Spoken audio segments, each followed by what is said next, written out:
थी। महात्मा गांधी की सबसे बड़ी समस्याओं में से एक अम्बेडकर भी थे।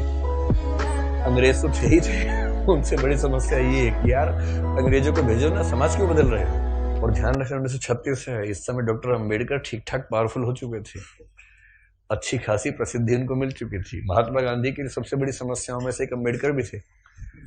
अंग्रेज तो थे ही थे, उनसे बड़ी समस्या ये है कि यार अंग्रेजों को भेजो ना, समाज क्यों बदल रहे हो।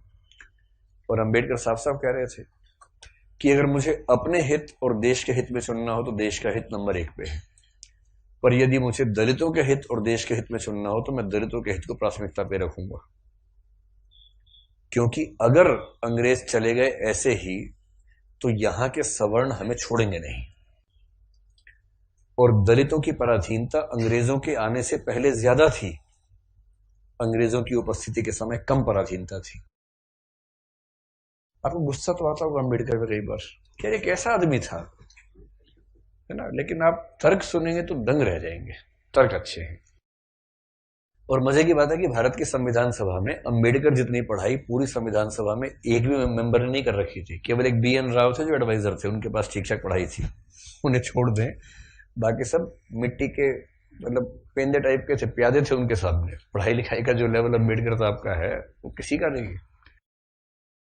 तो कुछ लोग मैंने देखा कि सवर्ण मानसिकता के कुछ लोग अम्बेडकर को देशद्रोही घोषित करना चाहते हैं इन्हीं कथनों से कि दलित प्रश्न और देश के प्रश्न में दलितों को प्राथमिकता दूंगा तो बुरा मान जाते हैं। और उन्हीं से आप पूछो कि अगर हिंदू का प्रश्न हो और देश का प्रश्न हो, किसी प्राथमिकता दोगे तो हिंदू, हिंदुस्तान है, मजाक समझते हो तो हिंदुस्तान है बोलते हैं, हिंदुस्तान है। मुसलमान तो आए हैं, जा भी सकते हैं, लेकिन हिंदुस्तान है। तो अंबेडकर उस समय पावरफुल हो चुके थे, और अंबेडकर को मैं तो बड़ा सलाम करता हूं इस सेंस में। आमतौर पर वंचित वर्ग में जब कोई पढ़ लिख लेता है ना, अपने वर्ग से कन्नी काट लेता है। रिजर्वेशन का सबसे बड़ा दुख ये है, रिजर्वेशन का सुख ये है कि वंचित वर्गों के लोग आने लगे हैं सत्ता में, और जैसे ही एक गांव से एक बच्चा, दलित बच्चा IAS बनता है ना, पूरा गांव IAS बन जाता है। आरक्षण के वित्तीय लाभ केवल उस व्यक्ति को मिलते हैं जिसको आरक्षण मिला है, पर सामाजिक राजनीतिक लाभ पूरे गांव, पूरे कुनबे, पूरे कस्बे, पूरे शहर को मिलते हैं।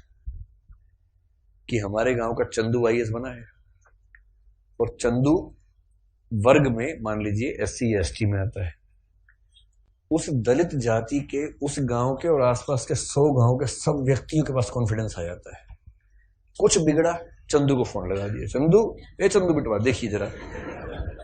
अब पुलिस वाले ने रोका, लाइसेंस के लिए, रुको रुको बात करवाते हैं, ऐसे करके कह रहे किसको फोन करो, चंदू को फोन करो, छोड़ दो कोई बात नहीं, आप जाओ, आप गाड़ी कैसे भी ले जाओ, सिर के ऊपर रख के ले जाओ, कोई बात नहीं, हम कुछ नहीं बोलेंगे। कॉन्फिडेंस लेवल बढ़ जाता है। एक रिजर्वेशन का फायदा ये होता है, आर्थिक फायदा नहीं होता, रिजर्वेशन आर्थिक मामला नहीं है, वो सामाजिक राजनीतिक समतलीकरण का मामला है, उसमें उसको देखना है। और अम्बेडकर ने, आजकल क्या होता है कि जो बच्चा IAS बनता है सबसे पहले कोशिश करता है कि उसकी जाति किसी को पता ना लगे कि वो रिजर्वेशन में है। और बहुत सारे लोग SC ST या OBC से रिजर्वेशन का लाभ लेकर अगर IAS बनते हैं तो कोशिश करते हैं कि शादी से सवर्ण समाज में हो, क्योंकि IAS खुद एक जाति है, उस जाति में शादी कहीं भी हो सकती है, वहां जाति प्रथा बीच में नहीं आती है।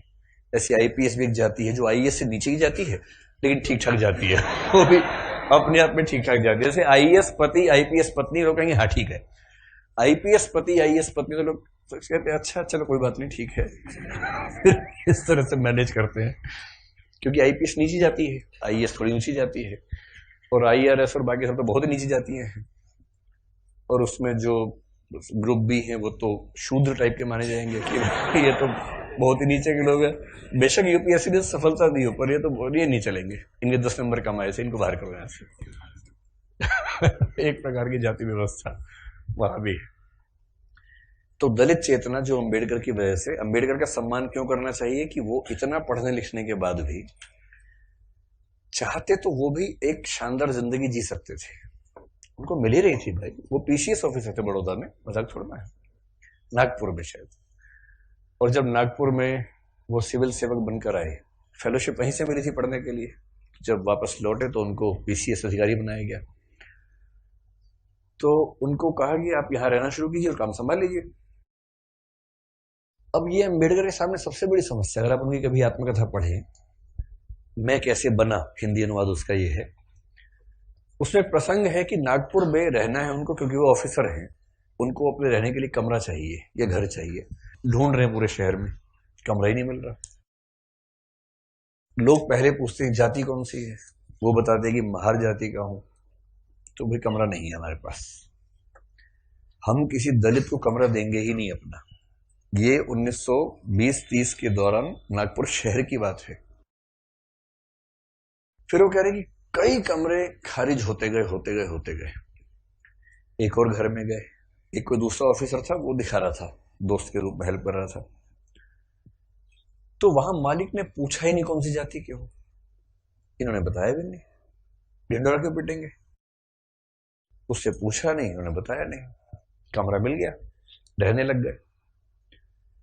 और फिर वो देखते हैं कि एक दिन अचानक सुबह उठा तो बहुत शोर मचा हुआ था, मुझे लगा पता नहीं क्या हो गया, खिड़की से नीचे देखा तो हजारों की भीड़ हाथ में डंडे भाले हथियार लेके खड़ी हुई थी।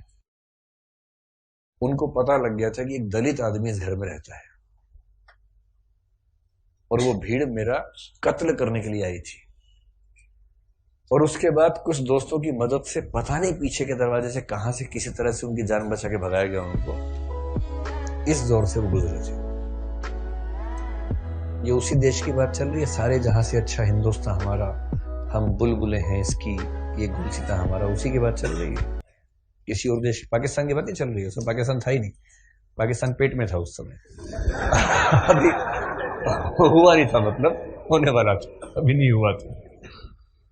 तो उस देश की बात है। और जब वो स्कूल में पढ़ते थे तो स्कूल में पढ़ते इसलिए थे कि उनके पिता सरकारी नौकरी में थे, तो थोड़ा सा ठीक स्थितियां थी उनकी, इसलिए स्कूल में एडमिशन मिल गया। पूरे स्कूल में एक दलित बच्चा था बस, B.R. अम्बेडकर, बस, बाकी सब सवर्ण बच्चे थे। अब दलित बच्चा कैसे हैंडल करे, वो पानी पीने जाएगा, पानी को छू देगा, पानी पवित्र हो जाता है, उसमें हीलियम आ जाता है हाइड्रोजन की जगह। उसके बाद जैसे दलित बच्चा छूएगा हाइड्रोजन के गुण बदल जाएंगे उसमें। तो एक व्यवस्था थी कि भाई पानी पीने की एक जगह थी सबके लिए, एक अलग से मटका था अम्बेडकर के लिए, अलग से रखते थे दूर, उनको वही पीना है और मटके को हाथ नहीं लगाना है। अब कभी कभी क्या हुआ, कई बार ऐसा हुआ कि जो आदमी पानी की व्यवस्था करने के लिए तैनात था वो छुट्टी पर चला गया, एक दिन 2 दिन आया ही नहीं। अब इसको प्यास लग रही है, बाकी बच्चों के पास पानी पीने को, उसको पानी पीने को नहीं है। कई ऐसे दिन गुजारे स्कूल में जब उनको पीने को पानी मिलता ही नहीं था। चेतना ऐसे बनती है, ये सब झेलने के बाद बनती है।